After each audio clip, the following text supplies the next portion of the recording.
अस्सलाम वालेकुम students, welcome to my channel educational skill. It's me Aamna Ahmed और आज मैं आपको पढ़ाने वाली हूँ क्लास 10 पाकिस्तान स्टडीज़ यूनिट 4 का लास्ट टॉपिक क्लाइमेट।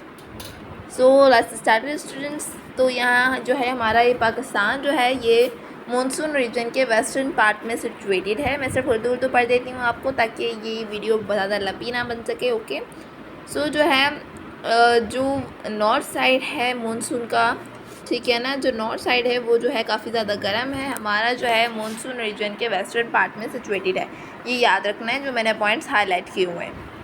फिर जो है जनवरी के अंदर जो एवरेज टेम्परेचर होता है प्लेन्स का होता है 4 डिग्री सेल्सियस और मैक्सिमम टेम्परेचर हो जाता है हमारे पास 24 डिग्री सेल्सियस, ठीक है। फिर जो है बाकी सारे उसमें जो है जून और जुलाई के अंदर हमारे पास मिनिमम टेम्परेचर होता है 30 डिग्री और ज़्यादातर 48 डिग्री और सभी और जैकब आबाद में भी 50 डिग्री सेल्सियस हो जाता है, क्योंकि अभी गर्मियाँ चल रही हैं और मई और जून में भी अभी हमारे पास 48 से 49 डिग्री चल रहा था, ठीक है स्टूडेंट्स। और फिर उसके बाद जो है पाकिस्तान के रीजन को 4 हिस्सों में डिवाइड किया गया है, ठीक है ना, जो कि यहाँ पे लिखे गए हैं। सब ट्रॉपिकल, फिर उसके बाद सब ट्रॉपिकल कॉन्टिनेंटल हाईलैंड, फिर सब ट्रॉपिकल कॉन्टिनेंटल प्लेटी, फिर सब कॉन्टिनेंट प्लेटिकल ट्रॉपिकल कॉन्टिनेंटल लॉलैंड और फिर उसके बाद है सब ट्रॉपिकल कोस्ट लैंड।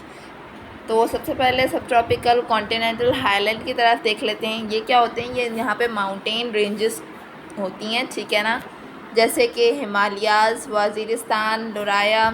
अब बलूचिस्तान के अंदर जो है कोयटा, सरवन और सेंट्रल मकरान और जवालन।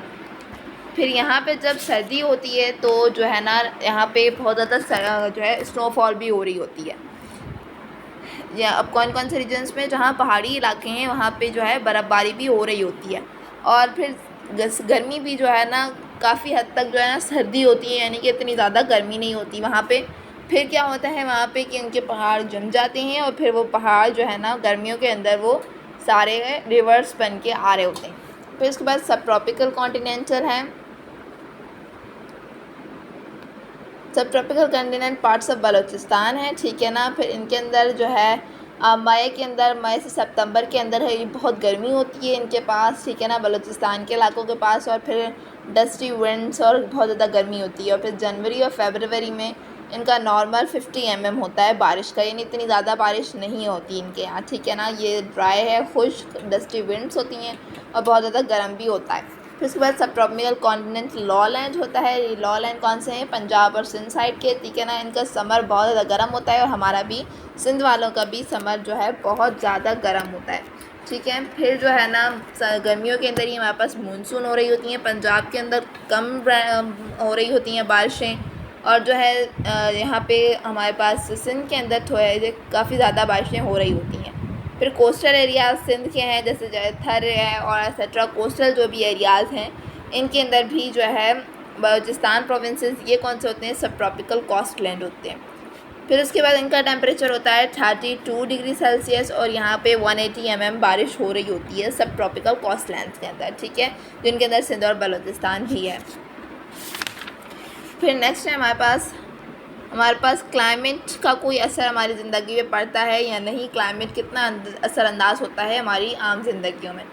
देखें, हमारे पास क्लाइमेट बहुत ज़रूरी होता है, हमारे पास वेदर की कंडीशन काफ़ी ज़रूरी होती है हमारे लिए, ठीक है ना। सर्दियाँ भी ज़रूरी होती हैं, गर्मियाँ भी ज़रूरी होती हैं हमारे फूड के लिए, हमारी तमाम चीज़ों के लिए। गर्मियाँ नहीं होंगी तो सर्दियाँ होंगी तो हम जो है इतना सर्वाइव नहीं कर पाएंगे, ठीक है। तो ये तमाम जो है क्लाइमेट्स हमारे लिए बहुत ज़रूरी हैं। फिर हमारे पास इन्वायरमेंटल प्रॉब्लम्स काफ़ी ज़्यादा हैं, जैसे कि एयर पोल्यूशन हो जाती है हमारे पास। फिर इसके बाद वाटर पोल्यूशन, लैंड पोल्यूशन, ये तमाम जो है कॉजेज़ हमारे पास बहुत सारे हैं जिनकी वजह से पाकिस्तान की ब्यूटी पर असर पड़ रहा है। हमें क्या करना चाहिए पाकिस्तान की ब्यूटी के लिए, यानी पाकिस्तान को जो है इसी तरीके को खुशहाल रखने के लिए? तो हमें क्या करना चाहिए कि सबसे पहला पॉइंट है हमारे पास, यहाँ पे मैंने पॉइंट्स को हाईलाइट कर दिया है कि हमें जो है केमिकल मटेरियल को सेपरेट रखना चाहिए, उन्हें हम दरियाओं में, नदियों में नहीं बहाना चाहिए, जैसे कि आपको यहाँ इस फोटो में नज़र आ रहा है कि केमिकल चीज़ें जो है हमारे पीने वाले पानी में ऐड की जा रही हैं।